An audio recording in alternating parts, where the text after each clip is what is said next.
All right, welcome to the Planning and Development Committee meeting Monday, July 25th. We have a quorum. Is anybody online? Is Councilmember Suffolk online, or we're all here? Okay. It's not on this committee. Oh, he's not on this. All right. So we have a quorum. So I'll call the meeting to order. We're going to start off with approval of the minutes. Can someone motion approval? So please? moved. Second. All right, any changes? All right, Yes. seeing, yes. Actually, on the, thank you, the June 27th meeting minutes still showed Councilmember Suffredin as being present when, in fact, he was off the committee at that point. So one minor change. Do we need a motion for that, or we Yeah, can just make the change? Second, Okay. if you want to make That was a motion. Yeah, second. All right, can we call the question then on the amended minutes? That's you. All those in favor? All those in favor? Aye. Aye. Any nays? All right, and then on the minutes, It's been moved. all those in favor? Aye. Aye. Any nays? All right, we have approved the minutes. Now for public comment, we have 4 online, or 4 in person, starting with, is this Megan Lutz?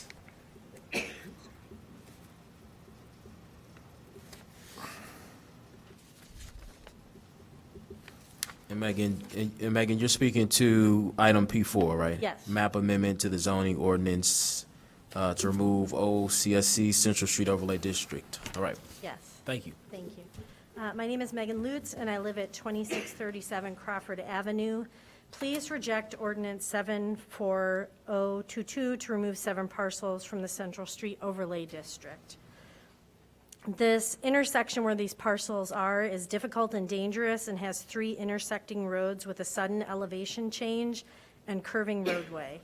This map amendment would decrease the required setbacks from the road, which could reduce sightlines even more than they already are. 3 existing buildings already block the visibility of cross traffic as vehicles drive through the intersection, leading to many T-bone accidents. This proposal would also remove the drive-through prohibition, which is of great concern because in the past 12 years, there have been several proposals for drive-throughs at this intersection. In the packet, the staff says that they would never approve a drive-through on any of these parcels. However, they have recommended each drive-through proposal. They specifically mention in the packet that the Nick's fast food drive-through was infeasible. However, on August 9th, 2017, Dapper made a unanimous recommendation to ZBA for the Nick's fast food drive-through. As recently as 2019, they supported a drive-through application at Dapper meetings. By removing the zoning map prohibition and allowing drive-throughs as a special use, it will cause developers to be attracted to these properties as drive-throughs. As Jeff Smith, president of Central Street Neighbors Association, stated in his comments in the 7/13/22 Land Use Commission packet, the setbacks and drive-through prohibition that were adopted as part of the Central Street Master Plan for this intersection were intentional and designed to make the intersection safer with future development. Removing these parcels from the overlay would actually make the zoning more lenient than it was before the Central Street Master Plan was adopted, resulting in an upzoning without any impact studies or public process. Staff developed this proposal, but none of the businesses whose properties are included have come to meetings or submitted statements of support. None have provided plans or demonstrated a need. Councilmember Suffredin sent an email on June 26 asking staff to withdraw this proposal. However, it continues to be put on agendas. This also comes at a time when there is a planned development for a 22,000 square foot daycare on an adjacent corner of this intersection, leading to more traffic concerns. The neighborhood protest petition collected 171 signatures with 100 certified as property owners within 500 feet. Many neighbors familiar with this intersection and wanting to retain the protections of the overlay have set comments and made statements at the Land Use Commission hearings. I hope that you took the time to read that packet. The Land Use Commission recommended denial of this proposal due to citizen comments and concerns about pedestrian and traffic safety. Please don't undo the work that was done by residents, consultants, and staff in the development of the Central Street Master Plan. Instead, please vote against this ordinance. Thank you. Thank you. Andrew Gallimore?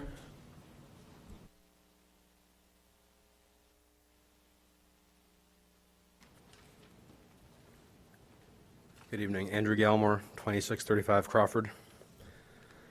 Members of the Council on Planning Development, I ask that you please reject the proposed rezoning of the Central Street Overlay District.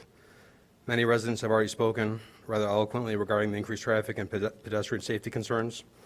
Also, the petition against this rezoning is a clear indication the neighborhood is completely against this proposal. From my experience as a former member of the Zoning Board of Appeals, this is a rather unorthodox attempt at a rezoning. During my time on the ZBA, I heard many variance requests. The common thread that connected each property seeking zoning relief was having a specific proposal on the table. There would be a site plan with specific dimensions, a landscaping plan, and proposed hours of operation. Most importantly, the neighborhood had the opportunity to provide input. This city-initiated proposal effectively seeks to sidestep current zoning and deny the neighbors a choice. Members of the ZBA were often required to assess several standards to determine if the criteria for a variance had been met. One of the criteria was that the difficulty or supposed hardship was not self-created by the property owner or previous property owners. There is only one business seeking to expand their current use beyond what zoning allows. This business states that the zoning creates a hardship because they are required to maintain setbacks on both Crawford Avenue and Grosse Point Road. This supposed hardship was self-created when the business purchased the adjoining corner lot for the sole purpose of expanding the use from what was legally allowable. It would fail the standard test. My wife and I share the alley with this business. We are in the process of planning our forever home, and any substantial zoning change greatly affects our enjoyment, use, and value of our property. We will be very supportive of working with the adjacent property owners on any specific proposals. I appreciate the council's supportive of business owners, but the long-lasting effects to neighborhoods from rezoning should not be taken lightly. Businesses must provide a specific plan just like every homeowner is required to provide. The Land Commission took neighborhood sentiment to heart and overwhelmingly voted to deny this proposal. I ask council members to listen to your constituents and deny the zoning change. Don't set the precedent of denying the voice of the community and taking away their rights to provide input in their neighborhoods. Thank you. All right, thank you. Next up, we have Joshua Huppert.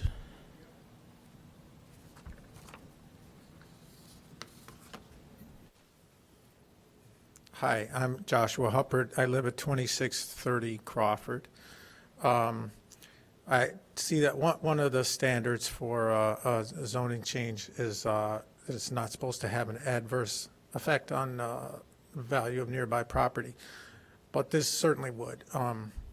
There's a 16-foot wide alley that separates my property from most of the properties that the zoning change is proposed for. That's 2600 Grosse Point, 2608, 2620 Grosse Point, and 2620 Crawford. They're all 16 feet away from us. And none of those owners have requested any zoning change, as far as I can tell from reading this.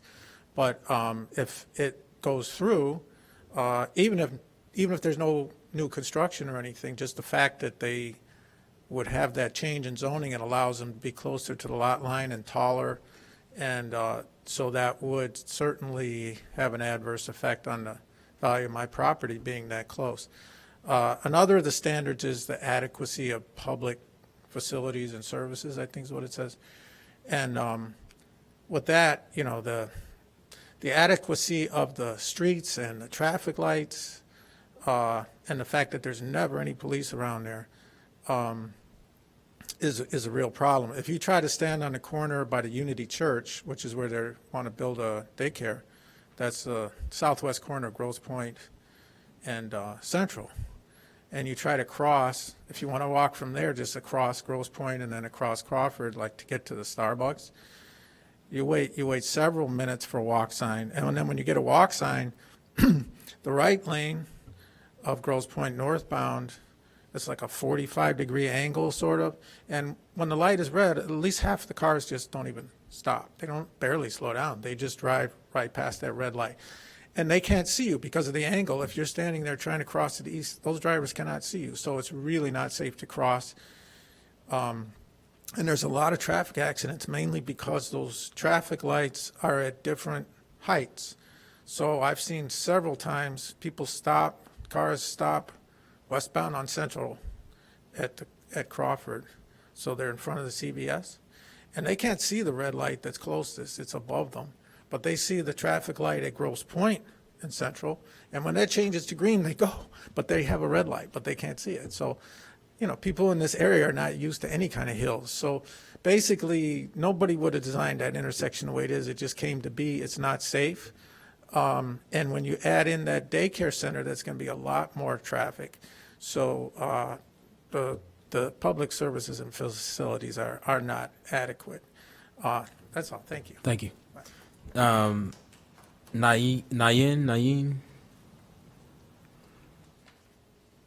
No one.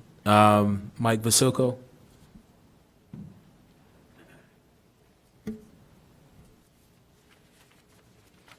Yeah, just quickly on item P2, I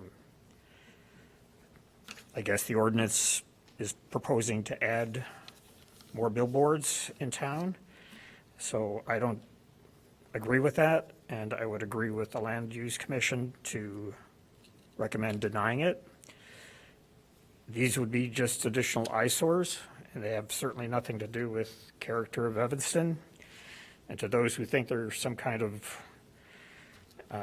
pot of gold for revenue for Evanston, that's just not factual. And I think they'd be more destructive visually than they ever would be with bringing in revenue. So please reject that. Thank you. Sue Lobeck is online.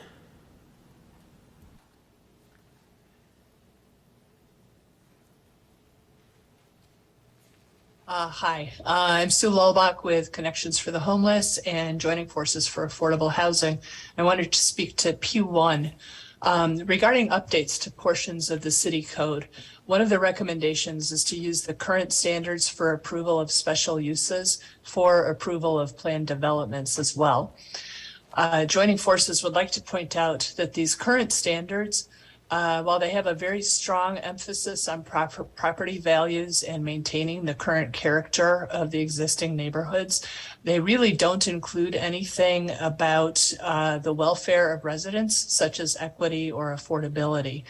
And we urge the city to consider a review and revision of these standards sooner rather than later, so that decisions can be made that really take into account the need for change, both in the amount of affordable housing in Evanston and in its location.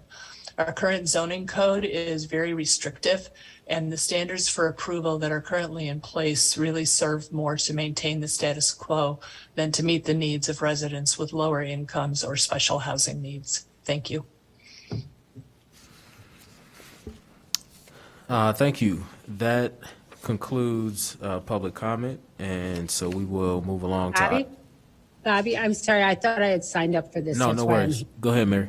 Okay, I just wanted to speak to P4, and I'm hoping you guys will listen to the Land Use Commission because they actually denied it because it doesn't appear, it does not meet the standards that they're looking for. Second of all, this is a staff-initiated map amendment, and without any apparent need from the 6 other properties other than Sarkis, who had requested some help with their one particular property.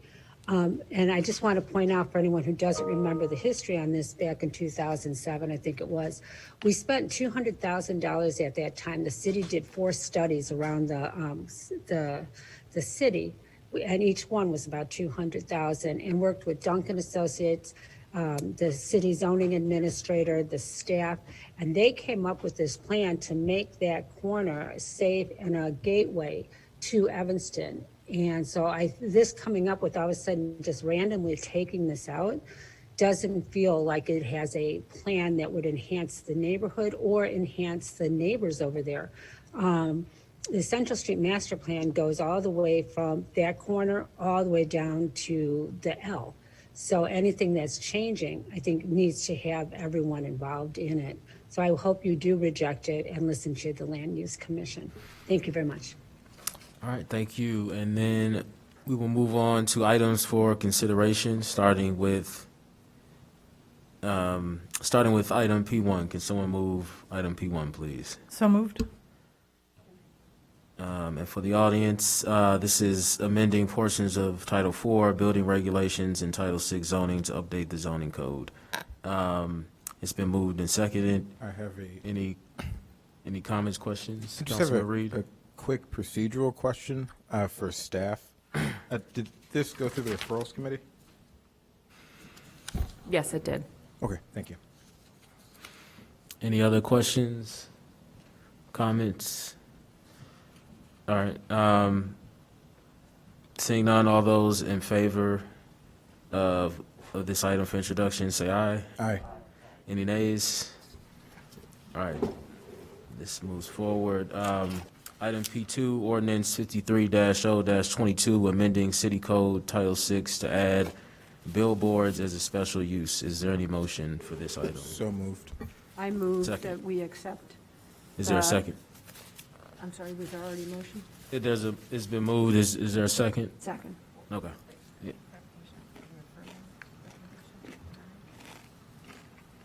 Yeah. Is this a motion to deny? Is No, this, this is. this in the isn't written in a way affirmative, to, as we just went through last time, so this is a yeah, motion. this is to amending approve. City Code, so this is, yeah, a Right. motion to approve. I can't hear. This is a motion to accept the denial. Oh, yeah, I see. No, this would be a motion to approve. We just had a conversation in the last committee that we should phrase it in the affirmative, so moving to approve. Ordinance 53-0-22. Over the objections of the land use commission. All right, so real quick, it's been properly moved and seconded. We're going to start off the discussion with Councilmember Newsome. Thank you, Mr. Chair. Thank you, Mr. Chair. So just to clarify, we would be voting to approve this ordinance, which would add billboards as a special use in all zoning districts. This would be over the objections, so to speak, of the Land Use Commission, which has reaffirmed that the proposed text does not meet the standards for approval. So am I correctly, am I reading that correctly? I believe this was Councilmember Suffred's referral. Yep. So if we could allow him some time to characterize this. Thank you. And so what this would do is create a permitted special use process for billboards. It wouldn't create an absolute right. I respect the Land Use Commission's position, but I just say respectfully, they don't share the same responsibility that all of us do to look at being supportive of business, generating revenue, and balancing budget. So this doesn't open the door wide. It would just create a process where it's possible. It may be that there aren't places in the city where this makes any economic sense anyway. Or it may be that there's city-owned property where this might be a tool that we want to look at. We're going to talk later about a $44 million service center that abuts railroad tracks, where it may be possible that there's money there. May not, I don't know. But if we don't allow it as a special use, it's not an option. So that's all. I understand the Land Use Commission's position, but again, I just point out that they don't have the same level of responsibility that all of us do in terms of looking at the city as a whole and being supportive of business and generating revenue. So, thank you for your indulgence, Mr. Chair. Councilmember Newsom, did you have any questions, or you were just? No, so as a special Set the use, stage. ultimately, nothing happens without council approval. So this wouldn't be, if we approve this, it's not opening up the door to the billboards spreading out all over town. That would only happen if we approved in each case, each and every one of those billboards. And Director Nadi, beyond council approval, what's the full process? Do these go to the Land Use Commission? Is it the zoning administrator that makes the call and moves it ahead to us? What's the process? It would, I think as contemplated, it would have the Land Use Commission weighing in on this, and then it would come to P&D and then City Council. So presumably with what they've said already, they would just deny all requests for billboards. Councilmember Reed, you're up next. Yeah, I came into this thinking, what the hell is this? And I think after hearing what, I'm sorry, I used a bad word, I just realized. But after hearing the argument, I was convinced that we could do this in some form of, in a limited fashion. And I think I was the person who made the motion, or I certainly supported it, to send it back to the Land Commission last time. And I unfortunately feel like the Land Use Commission didn't approach it with fresh eyes and didn't approach it through the lens of the discussion that we had here, and they simply just reaffirmed that they were not okay with billboards anywhere in the city without giving any contemplation to how they can get to a yes on this, or what. And so with that, I kind of have to. It's hard for me to consider their opinion because I don't think they took a fair look at this, and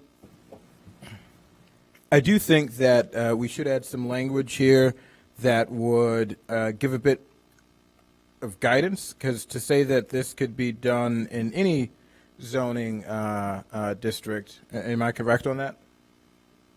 Yeah, to say that it could be done in any zoning district, yes, it would have to get approved by council, but I think there should be a clear process so folks, someone living in a residential neighborhood doesn't get the idea that, that they can put a billboard up in their yard or on their property and that there's even a chance that that would get approved by council. So I do think, we can tighten this up a bit and say, certain zones, maybe commercial zones, business districts. I think we can just tighten it up a bit, and then I could get to yes on this.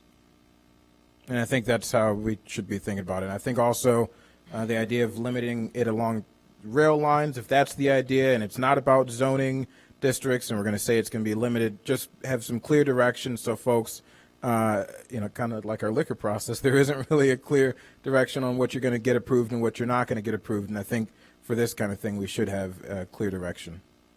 Councilmember Nguyen. Well, I have a different opinion. I agree with the Land Use Commission. I think they have looked at this appropriately. As one of the two council members who has billboards in their ward, one of which is directly across from the homes of probably 300 people.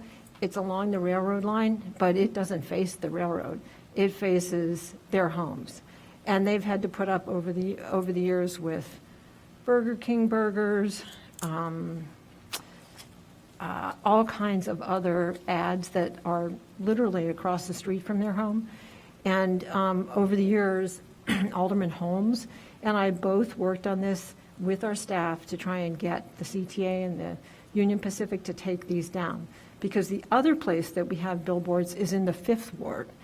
And once again, none of those billboards face the tracks. And that's because Union Pacific has realized what they're really aiming at is not the railroad riders, but the people who drive on Green Bay Road.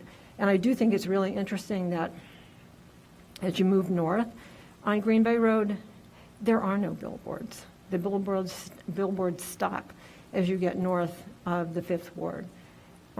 We have a really good, strong sign ordinance in Evanston that we should be rightfully proud of. We don't have a lot of sign pollution here. And to me, billboards are another form of sign pollution. If you look at the communities that do have billboards, what you do see is a lot of enormous advertisements for all kinds of things. And we would have very little control over what they have. I mean, we don't have any control over what goes up on along the right-of-way, the railroad right-of-ways. And we, as I said, Alderman Holmes and I worked really hard to try and get those taken down. And the railroads just shrugged and said, sorry. So I think we're opening the door for one fight after another on this. And even though we may have areas that we say are not strictly residential, the one that's in the 3rd Ward faces the densest block I have in the 3rd Ward. So I think we should maintain we should go with the Land Use Commission's thoughts on this. I think we'll be sorry. Let's go to the Director Knight next. You want to go? Okay. Councilman Shufflin. I'm sorry, I was just going to say, and I appreciate those concerns. I would say if we're talking about potential billboards on city property, we would have absolute control. And again, this isn't in front of us now, but imagine a scenario where we need to increase parking revenue and our options are raising the rates of the garage or selling sponsorships and advertising in the garages. And it would behoove this council or future councils to have the option of looking at the revenue that could be generated by advertising in that situation. Right now, we can't do it. I'm not, again, this doesn't open the door wide to anything. Everything still has to come to council, whether it's configured this way or whoever our predecessors or our successors are. But I think it's borderline irresponsible to not have this tool in our toolbox when the alternatives are reaching deeper into residents' pockets. Thanks. Director Knighton. I think I just want to be clear, the item is billboards, not what the message would be on the billboard. So my understanding is the structure, and our attorneys can maybe weigh in. I don't think we would have control over the message that is on said billboard. It would just be the structure, the physical structure. So messaging is not something that would be, we would be able to regulate in a special use process. Unless the billboard were on city property. We get a lot of training on signage, and signage is one of those things that the Supreme Court has taken up of, and we don't really get to weigh in on that as a municipality. Yes, interim Councilor corporation. Price. Thank you, Mr. Chairman. Interim Corporation Counsel, Dirk Price. Yeah, no, even if it's on city property, we don't get to control the message. We can regulate billboards off-site premises, that is advertising of a business that's not on-site. The Supreme Court let us do that, but if you have to look at read the message for content, really, essentially, still we're out of that business. I think maybe what you're thinking about is the government speech doctrine, where if we're the ones speaking and it's our billboard and we own it, we can control it as a public forum, like a message sign or something like that, that was owned by the city, and we're the ones speaking. But any sort of private billboard where you're not in the content business. One point of order, Chairman. So, Deputy City Attorney Ozarubo and I were looking to make sure we were good on how the motion was supposed to be. And to the point about it being affirmative, the way the ordinance is written is your job is to either accept or reject the Land Use Commission's finding. So the motion, although it was stated in the positive, it ought to be a motion, frankly, to accept the position of the land use, and then if you're going to disagree, vote no. I didn't make that up. That's how your ordinance is written, so I would just, for the sake of following your own ordinances and being clear, it should be a motion to accept or reject or modify the Land Use Commission. That's what they ordered. Just to clarify, my motion was to reject the Land Use Commission's recommendation by adopting the ordinance. So, for clarity's sake. Councilman Reed. Yes. What I heard there was that I don't think we need to completely close the door on this. I hear Councilmember Nguyen. I hear what you're saying about sign pollution. I certainly agree with you. I am not supportive of the proliferation of corporate ads throughout our city. So certainly supportive there. But I do think, to Councilmember Suffredin's point, again, even if we're narrowing this in further and we're saying that maybe it's only city property, or maybe it's, again, limited property and it's only facing the train line. I think there is a way to get to yes and to give us another tool to raise revenue. I think the idea of some kind of commercialization of garages that would make them both more inviting spaces and not have to charge taxpayers for that, I think that is something we can leave open for some kind of creative collaboration. I think, allowing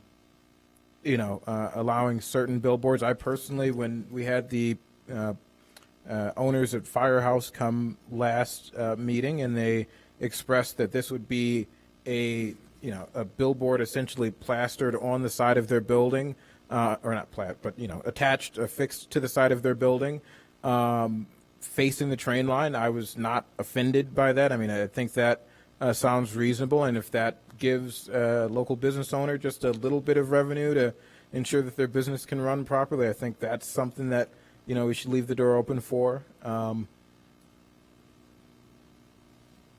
so I think we can work on this. Maybe we're not going to pass it today, but I think we should take some time to try to narrow this in and just leave options open for us. Councilmember Hadikotis. So I'm in favor of moving forward with billboards as a special use. I don't like billboards. I think most folks do not. I think we have a pretty engaged public, and I think there will be very few opportunities to have billboards that people can agree upon, but I do think we'd be short-sighted to not have it as an option. Councilmember Newsom. What's the difference between a sign and a billboard, according to our city code? I think it'd be helpful to clarify that. And then I have another comment after that. Sorry, our code outlines specifically what the difference is, so if you give me a second. A billboard is a permanent advertising structure that provides a two-dimensional sign face or faces that are sized to be visible and legible from a distance greater than other permitted sign types. So effectively, a sign says what the business is, there's things that you can't just say, you can't put your menu on the sign, you say your place of, it's the place of business, the use of the building on the outside. So this is very different. This allows outsized type. If the firehouse, for example, put something up on the side of their building facing the tracks that said, "Come eat at Firehouse," that would be a sign. That's a sign for them. If that exact same dimensions, exact same paint, exact same color said, please buy a MacBook, that would be a billboard. Correct. Okay. We would probably consider that a billboard, yeah. All right. So there is, the content is part of what differentiates a sign from a billboard. And the size. And the size. Okay. Councilmember. I'm also looking forward, or looking for ways to get to yes. I think what Councilmember Reed is inferring, I would follow along that path as well. Some more restrictions in place to give some guidance to the Land Use Commission, who would have to be part of this process. So I'm not sure we're quite there yet, but I think there might be a way for us to get there. Councilmember Nguyen. Well, I have a couple of questions. So the Corporation Council, so someone applies for a special use for a billboard, and they're granted that, but we don't have control over whatever they put up on the billboard, correct? Does he want to say something? Yes, that's correct. Okay, so I'm just going to fill you all in. So I was in Michigan over the weekend, and I drove back, and along 9094, there is a really interesting mix of billboards, mostly lawyers who are accident and injury lawyers, but there are at least 4 of them that are all right-to-life billboards, and the most extreme forms of right-to-life billboards. I don't think that anyone in Evanston would want to have a billboard up with that on it. Let's see, 2 or 3 others are for gentlemen's clubs that are along the way.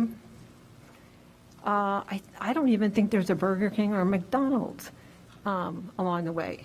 And there's no question in my mind, that is pollution.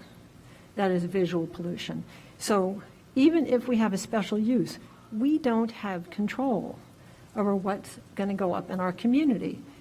And whether it's a gigantic Whopper from Burger King right across the street from people's homes, or a right-to-life billboard, I don't think we want to go down this path. We are hearing that a special use doesn't provide us with the protections that we want. And I will say, I do trust the Land Use Commission. We have them providing us advice because that is what they are experts in. That's And this was a very strong message that they sent us. And my third point is, the revenue that would come in from this is relatively minor. I recognize we have a lot of costs on our plate, but this is one that I'm not going to say yes to. I don't want to be part of this. I think this is one where we all should rethink what we're doing to make sure we really understand. Drive over to Michigan, see what those billboards are like. Talk to Alderman Holmes. Have her tell you what it was like when we fought with the railroads about getting the billboards out of the 5th Ward and the 3rd Ward.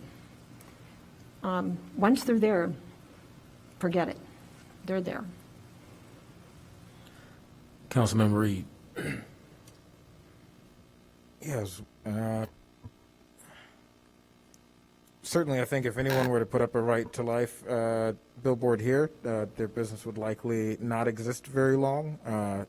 And I do think that, community standards will take place. I mean, you're likely driving through an area where that was the norm, and No, listen to what our corporation counsel said. no, I hear it. I understand, but I mean, even if it- community standards don't apply when it's protected speech, when it's free speech. well, I'm not saying that we could limit it. I'm just saying that just naturally, just like it's the norm here to eat with a fork and knife and not eat with your hands, as it's the norm other places, community standards will take hold. Councilmember Reed, have you been here when we have had the Right to Life marches along Ridge Avenue? There's one every year. I mean, they're here, despite the fact of what you're saying, Yeah, I mean, every year. And you should see the placards that they carry. thank you. I hear that argument. I think it's, it sounds like an argument I've heard before about aggressive panic. It doesn't seem like it's fully related to this. I hear what you're saying, but I don't think that is a likely outcome. I think that's kind of like a slippery slope. And so I'm going to move to table this until, give us a few weeks to work on this. So until a date certain, I don't know, it sounds like enough time to work on this, but the first meeting in September, or I would recommend the second meeting. That first meeting is usually a busy one. second meeting in September?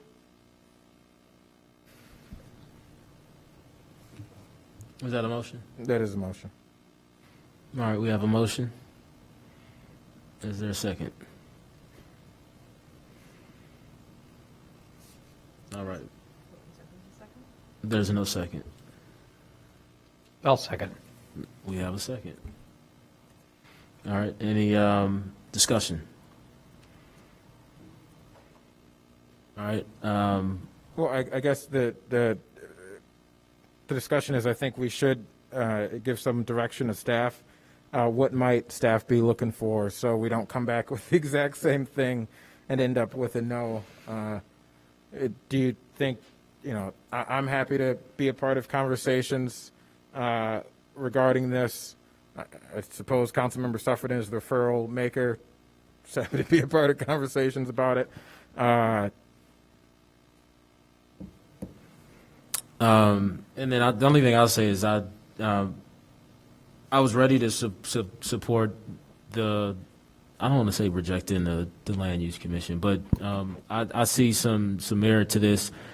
I think the content does concern me a bit. I was right there, and then when you said that, I'm like, and again, at the end of the day, that can happen on the billboards that we have, but do we want to expand the opportunity for it, which is something to consider. But because I came in support of moving this forward, I'll personally be happy to table this and see if there's anything that can be worked out. Yeah.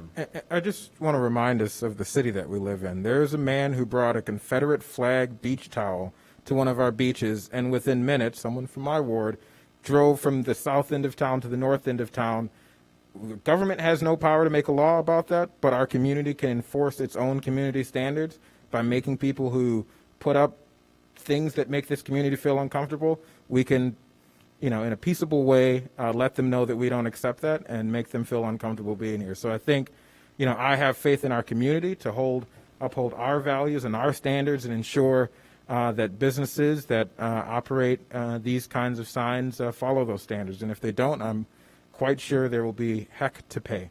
And I guess the question is, Council Price, can businesses do that? So my understanding, the portion of this that I support is a business that has a a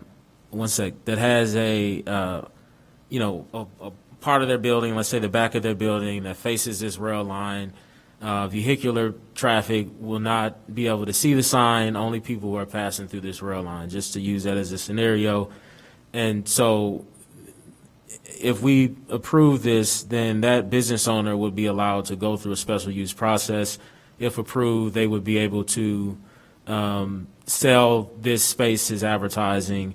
But do they have the ability to determine who they sell this ad space to? The city can't regulate that, but can they, in a sense? Yes, the private business owner, if they're going to maintain control of the side of their building, in the firehouse example, and they're going to be the ones engaged in renting the space for whatever the advertisement is, they can make that choice. In my experience, though, they typically sell that to a billboard broker, Lamar, for example. And then Lamar goes out and sells to whoever's willing to pay the highest bid. So, because that Lamar pays the lease essentially for the billboard space, and then Lamar goes out and finds people. So the business loses control in that case because the billboard broker is the one finding the clients. So I guess the question is, again, written into these contracts, can you say, but look, we're not going to entertain, any advertisement of this type as a business owner, private business, can they do that? The business owner could try and cut that deal with Lamar, Yeah. sure. Yeah. Councilmember Nguyen. I have no objection to a business along the trail line, or even I've occasionally had businesses come to me who have a very large brick wall. One business in particular would like to have something painted on on their building that is an advertisement for their business. No, I'm fine with that, where, it's a local business that's putting up a sign on their own property that's more like a mural about their own business. And, I think that's perfectly acceptable. What I don't like is when Lamar, or Clear Channel is the other one, is the billboard companies. And you'll see if you drive along the highway, it says Lamar or Clear Channel on them. And they control all of that stuff. You can argue that if it's an objectionable sign, that, we'll pay the price, but, it doesn't stop them. But if it's a national corporation or if it's a national political organization, it doesn't matter if Evanstonians don't particularly like it. Real quick, we have Matt Rogers, who's the chair of the Land Use Commission, joining us online, I believe. I would like to allow some time for him to speak. Mr. Rogers, are you with us? I am. Thank you, Councilmember Burns.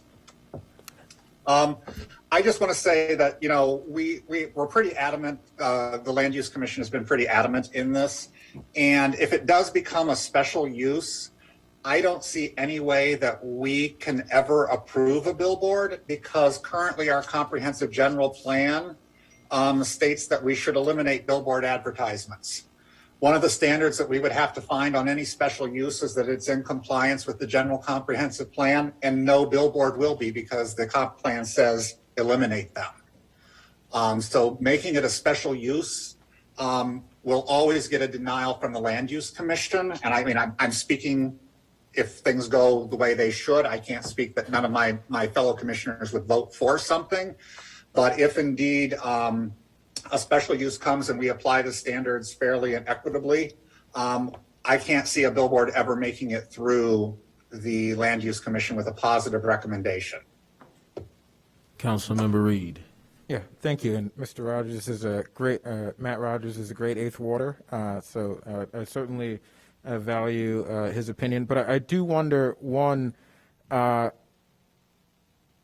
again, one, we're going through a process pretty soon to look at our comprehensive plan. So I think, the new comprehensive plan could very well say, hey, it is okay for limited advertisement in the manner that even Councilmember Nguyen just described, which is, thank you, getting to yes in some manner. But I also wonder, and I'm confident, but I'll confirm this with Council Price or Council Ozarigbo, while we couldn't say that, we can't regulate the content, obviously, a content neutral regulation that says that folks aren't allowed to contract out to third parties for the management of their billboards. Would that be something that we could do? It seems content neutral to me. Well, you're on the cutting edge of the law. The Supreme Court just handed down a decision about billboards, which we were I think it was surprised. flagpole signs, right? Well, upholding, flag signs were involved. Yeah. The definition of billboard was that it's an advertising sign not about the business that it's located on. That's part, and so the issue was, you have to read it to know it's not about the business that it's on. Therefore, if you're reading it, it's content specific, and therefore that's a violation of the First Amendment. And the Supreme Court said, no, that far, reading it to know that it's not about the business to which it's attached, it's not a sign in that sense, it's a billboard subset that can be regulated as part of the police powers. Going so far as to say you can't hand it out to third parties, I mean, then it's just a sign. What you've said to the billboard owner is you can only advertise your own self. Well, that's a sign, and we regulate that in the sign code. So you're actually taking it out of the billboard subset. A billboard is about advertising things that are not about the business to which it's attached, or the sign is not attached to it. So I would say probably not. That's probably not going to survive scrutiny, in particular because despite this particular ruling, this Supreme Court of the United States believes that business speech is the equivalent of political speech and is entitled to the highest protection. I hope everybody here appreciates the education we're getting on billboards tonight. Please share it broadly. Okay, so Chairman, Matt Rogers. Yeah, if I could just interject something. I would encourage council, I've worked in marketing and advertising for the better part of 25 years, to sort of educate and find out about the billboard process, because these aren't the windfall for a small business owner. And you talk about individuals managing their own billboards. That becomes a very onerous thing to do, and the amount of time that's required to put into that in terms of finding buyers, in terms of production, in terms of installation, things like that, it's a very narrow margin for making any type of profit. Also, in looking at if we're creating a special thing that says that they kind of have to face train tracks, not public ways, that's a giant turnoff to a number of advertisers, because you are able to sell your advertising space based on the number of impressions, how many people see it. And if you're only able to sell it, you're only basically selling to the Purple Line ridership and maybe Metro ridership. And so you're greatly limiting how many people see it every day, because that's a kind of a finite number of people. So I would say it's worth looking into, exactly the mechanics of how billboards work as well. So if we do decide to go down that path at the council level, that there is, a better understanding as to what sorts of things would be involved for people to do this. All right, we're going to close with Councilmember Reed. I completely agree. I forget where the vote is now, because did we move to table this? Did that happen? I think it's Pending been motion. seconded. Okay, thank you. Yeah. This is a discussion. Yeah, certainly. So, again, I appreciate Matt's insight here.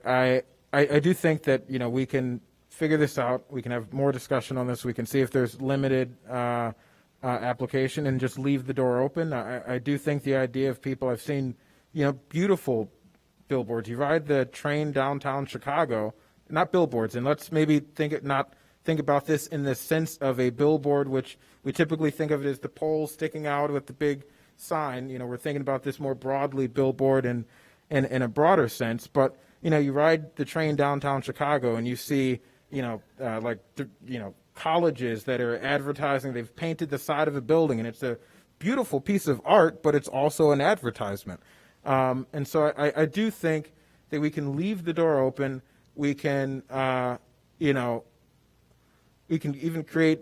We can leave the door open for this. And actually, one last question for Council Price.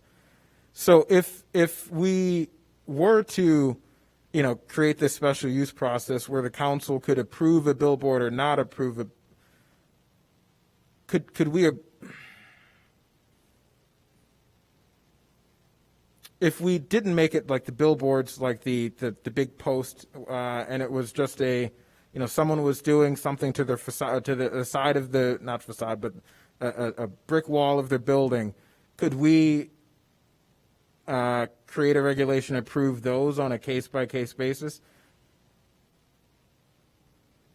Instead of just saying, hey, here is this permanent thing, you can have a billboard, we're approving, just like we would do with design and other processes, we're approving this specific, allowing you to paint the side of your building a certain, with an advertisement. Well, I don't know how you'd rewrite that. That's a subset of billboards, which if that comes to you, you can approve if you want, and if it's one of these standalone big tube things, that you can vote down and vote no. This ordinance would allow you to do whatever you want to do with both kinds, depending on when they came there. To suggest that you're going to limit billboards only to painting on the side of the building, I don't know how that jives with your sign code, but typically your sign code has a regulation as to how much signage a building owner can have about their own business that's right there. You don't want, that's typically regulated for the aesthetic you're trying to get for a business district, for example. So could you? Yeah, there's a way to do it, but this ordinance would allow you to vote up or down based on if you liked it being on the side of a building as opposed to a standalone anyway. Thank you. All right, let's do a roll call vote on this. Again, this is a motion to table this until the second meeting in September. September 26th. Let's do a roll call. Councilmember Kelly. Councilmember Nguyen.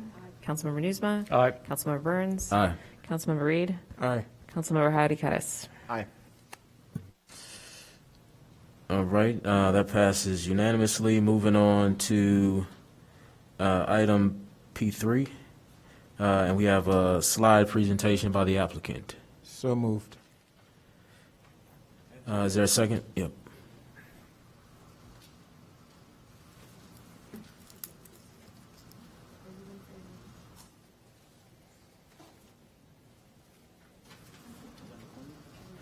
My apologies. Because of Robert's rules, I actually withdraw my initial motion. Because if you're the maker of the motion, you're not allowed to speak against the motion. So I withdraw my making of the motion. I will make the motion on item P3 in that case. All right, it's been moved by Councilmember Newsma, seconded by Councilmember Nguyen. 1571 Maple Avenue, and I think that is Michael McLean behind the mask. Is that you, man? Yes. How you doing, man? I can start without this. Yes, hi, my name is Michael McLean. I live at 642 Sheridan Square, Unit 2, in Alderman Wynn's ward. I've been there for 16 years. I am on the MWEBE committee. Just started my second term. I'm a board member of Downtown Evanston. I also just became a board member of Art Encounter, who I've done, thank you, 2 murals with now, actually. The very first one that they did in Evanston, which is at Elmwood, across from 1571 Maple or Centrum Evanston, which is a project that I built with my partners about 4 years ago. The second one we just completed at 1815 Norwood or 1815 Ridge, which is at Truly Evanston. We did another railroad embankment mural with Art Encounter. So super happy to have joined that team. If I can just quickly, point of information, just so there's no confusion, I thought we were on the next item on the agenda, not this item, so my apologies if you think that I was against this. So here tonight, I thank you for the opportunity to speak. 1571 Maple, or Centrum Evanston, as it's known, it's a 101 unit market rate apartment community with one affordable rental at 60% of AMI. Was developed around 2016, 2017. It has been full ever since. During the pandemic, we dropped to about 85% occupancy. We're back up to 95 plus occupancy once again, and really have become a nice fixture, I think, on the western Davis Street stretch. That when we first started this project had a lot of vacancy in that stretch, and now has almost none, and it's all pandemic related. It's a transit-oriented development. It was proposed during a time where we did not have a transit-oriented ordinance.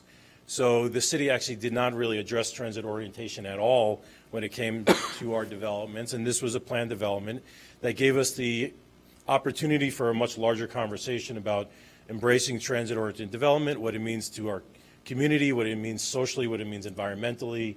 And ultimately, the project was approved with 0 on-site parking spaces for residents.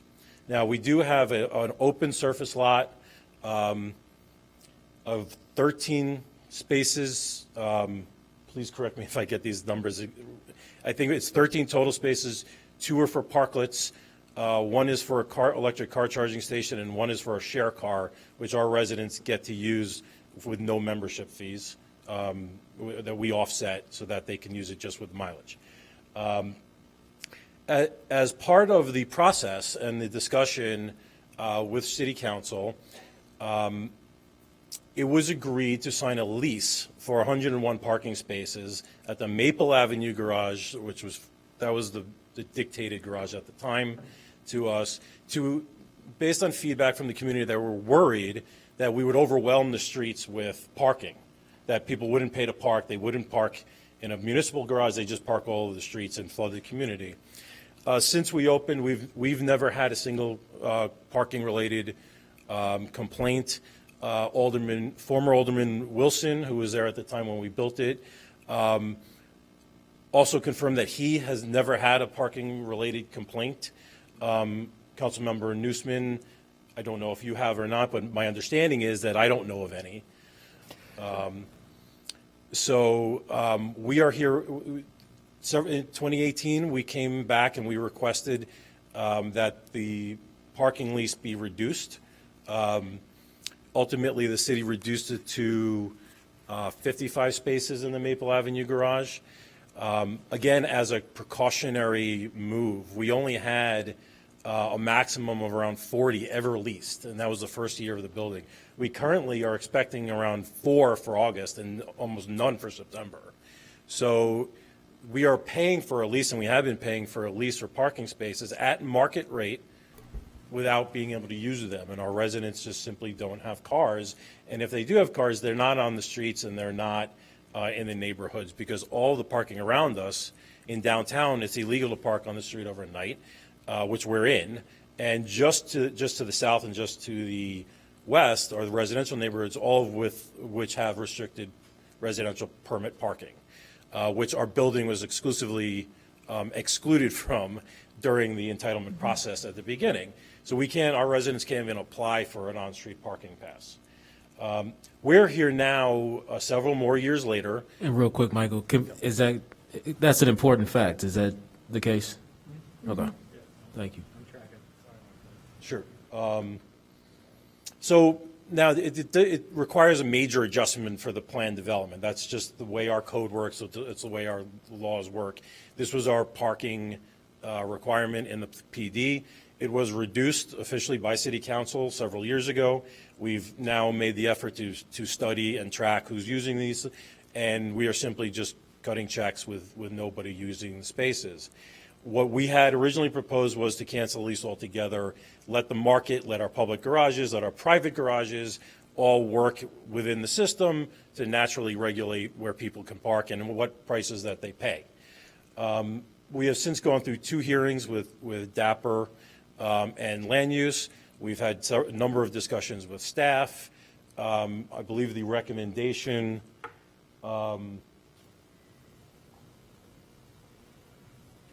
for staff, so this is our usage chart. You can see what the red line represents the direction we're going.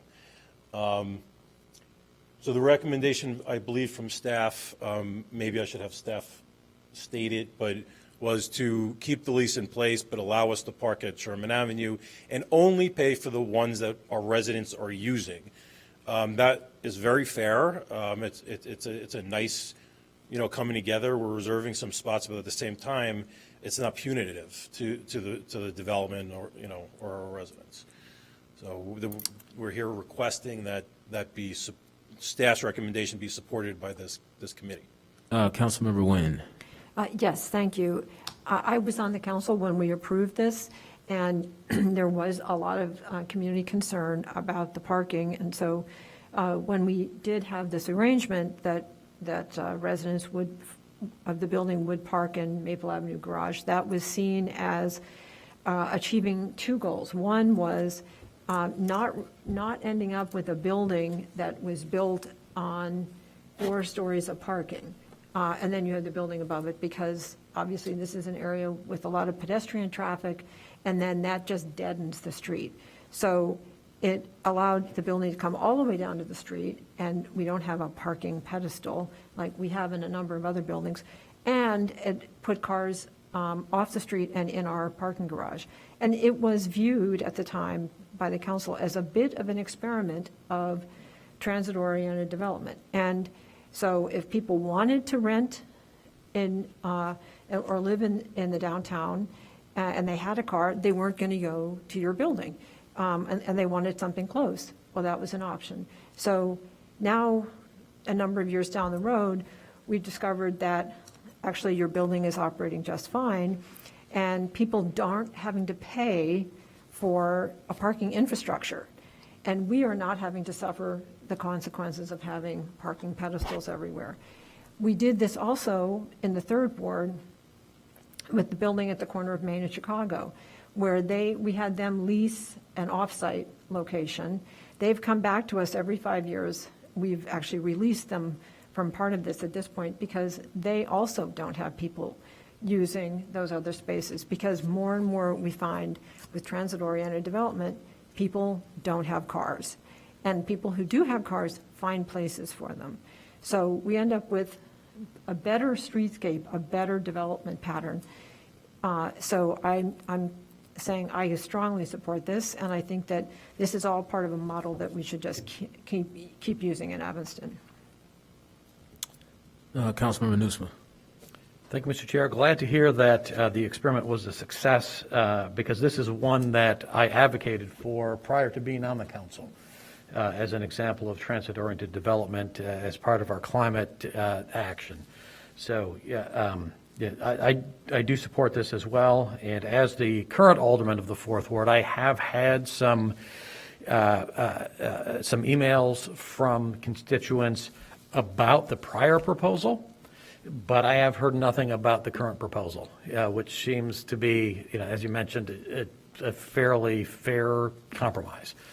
But I do have a question about that. If the agreement is to lease 55 spaces but only pay for the ones you need, does that mean that the city is then holding 55 spaces available and not leasing them to anybody else? That's a question that for would staff. be a Mike Rivera question, but I think that I think we're going to just kind of wait and see. My understanding is we have available space in the Sherman Avenue parking garage. So, but to just hold it without this, I don't want to compare it to an airline, but it's a little bit like overselling the airline, because we just have to make this a bit more of an iterative process. Holding 55 spaces and then not selling to others who could use them. It sounds like there's We people don't that wanna are do finding, that. we don't want to do that, But if there's so much extra space. we're in a new that's- territory here Yeah. entirely. So I think we're just trying to work together to figure out how to make this work the best, because there are people who want the reliability of a city garage in a secure space. They may not be comfortable in finding a parking space in another space. This has given his tenants a lot of flexibility to find a space. Right, so the lease would guarantee them up to 55 Correct, spaces yes, it would. at a certain price. We wouldn't be leasing them 55 spaces. Got it. And Councilmember I'll trust Reed. our contract, our legal department to, sufficiently address those details in the contract language, but just want to understand. Thanks. Councilmember Reed. Yeah, I just want to echo my support and echo many of the points that Councilmember Wynn raised. I think this is a great project and fully am in support here. And just really want to see this as a model for development across the city. And I wish 415 Howard would have had a similar development pattern because, in our ward, we see what happens when you have those ground floor parking. It does create a dead zone, and so thank you for being bold and putting this forward initially. And we're going to close with Councilmember Kelly, because I believe there's enough support for this. Councilmember Kelly. Yeah, I guess I would just like an assurance that we aren't going to be blocking off 55 spaces without getting revenue for those spaces. I mean, I'm concerned that we're going to be holding 55 spaces. I know they're going to pay for the ones that they end up using, but I'm concerned that residents, there's going to be something precluding residents from using spaces, yet we aren't even collecting. I just want some assurance that we will, in fact, get revenue for all 55 spaces if we're holding those. I'm not going to be Mike Rivera and assure you of that, but that is the idea, that we would, if we bump up into needing to use those spaces, we would probably talk to Mr. McLean and everybody to make sure that we're balancing out, that he's not going to sign 10 leases and everybody's going to want those spaces. I think we have available spaces in the Sherman Avenue garage. We did not, I think Hugh sort of mentioned this, when his development was originally approved, there was 0 space in that garage. That has changed dramatically.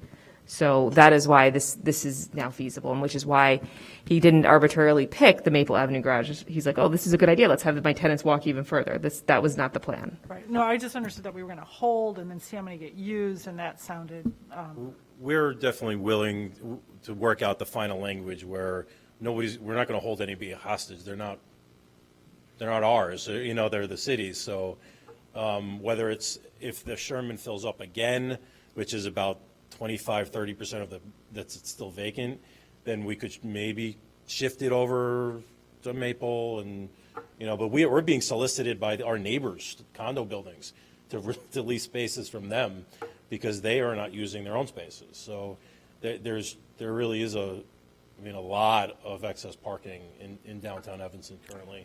We can't tell the future, but I think this project has really tried to help us see that there's over 5,000 people in downtown Evanston right now that live here that don't own cars, and they're not students. And that's a statistic from the Chicago Neighborhood Initiative. So, I think this city has done a lot right, to really foster a more environmental and greener living and community living, and I think it shows in our streets and our retail and our policy. So I hope we're not going to get in the way of that. I mean, if I just want to quickly say that having talked to Mike Rivera quite a bit, our parking garages, at least currently, are not at full capacity. So we will be able to find space where needed. So I'm gonna. We have over 1,000 spaces available right now in our parking garages, and just Sherman alone. So we'll be able to find them when needed. All right, so we're gonna do a voice vote on this, 'cause I think there's enough support for this. All those in favor, say aye. Aye. Any nays? All right, the ayes have it. All right, moving on to item P4. I was told that Councilmember Sufferton wanted to make a comment. Is he online? Okay, but let's get a motion for this first. Is there All right, moved by Councilmember Kelly, seconded by Councilmember Nguyen. Did I hear that right? Okay. Councilmember Suffolk. All right, thank you. Great scene over in the library. Please, let's just drop this thing. Everything that was said in public comment, I agree with. It was a well-intentioned seeking of a solution to a problem, but this is a little bit more hatchet than scalpel, and let's come back with something in the future. So if you all will please listen to the people who came here to speak and vote this down tonight, I would appreciate it. All right, let's, any other discussion? No, all those, this requires a no? Yeah. What's going on? Let's make sure we know, because this is another one of those Yeah. recommend denial. So a no is what? A no is voting it down? Or no? No. It's the other way around? We have to go to the maker of the motion, Councilmember Kelly, who made the motion. When you said move, you meant move approval of the denial of the Land Use Commission? You're adopting their recommendation?